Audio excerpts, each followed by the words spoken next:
Үе түмэн юр бусын дайчидтай мөнхийн эзэн минь ээ. Та үнэхээр өөрийнхөө үнэнч зарц бүсгүй миний зовлонг хараад санаандаа тогтоон үнэнч зарц бүсгүй намаага үл огоорон үр хүүхэд өгч хүүтэй болгол үнэнч зарц бүсгүй би чинь үүнийг насан туршдаа таны төлөө хүчин зүтгэх хүн болгож үүнийгээ гэрчлэн харуулахын тулд толгойтой үсэнд нь тонгорох хайж хүрэхгүй шүү гэжээ. Шимүүлийн дээд 1:11. Эли Ханах гэдэг эр эхнэр Ханахта ухаангүй хайртай байсан хэдий ч энэ хайртай эхнэр нь хүүхэд төрүүлэхгүй олон жилийг өнгөрөөж бусад эмэгтэйчүүд болон Эли Ханахын өөр нэг эхнэр болох Пениnnах нь хүртэл түүнийг эвгүй байдалд оруулж үг хэлээр доромжилдог байжээ. Жил бүр тэдний гэр бүл бүгдээрээ сүмдэр очиж тэндээ мөнхийн эзэнд өргөл өргөн өдөртөө өргөлөөс үлдсэн махнаас гэр бүлээрээ хуваан эздэг заншилтай байжээ. Харин Ханах мөнхийн эзний сүмд ирэх бүртээ ганцаардаж гадуурхагддаг байсан учраас тэрээр хоол унд идэлгүй мөнхийн эзэнтэй цаг гарган хамаг зовлонгоо тоочин байж надад хүү өгөөч. Тэр хүүгээ би мөшөөх Аарон нар шиг таны төлөө, таны ард түмний төлөө зогсох үчирхэг хүн болгоно гэж учрлан гуйдаг байсан.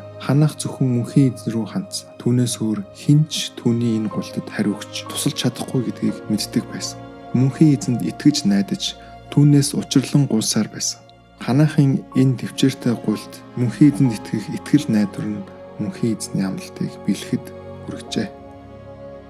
Өнөөдөр та нүр тулан байгаа хүнд бэрхшээлүүдийнхээ дунд ч мөнхийн эзэнд найдах боломжтой. Түүнд тууштайгаар итгэж найдах нь үргэлж шагнал авчирдаг. Ханахын түүх бидэнд төвчээртэйгээр гуйхгүй мөнхийн эзнийг бидэнд туслахад хүргэдэг гэдгийг сануулдаг. Мөнхийн эзэнтэй ярьцгаая. Мөнхийн эзэн минь бидний гуйлтыг анхааран сонсооч. Таньдаа итгэж, найдан гуйж байгаа гуйлтыг минь та биелүүлээч.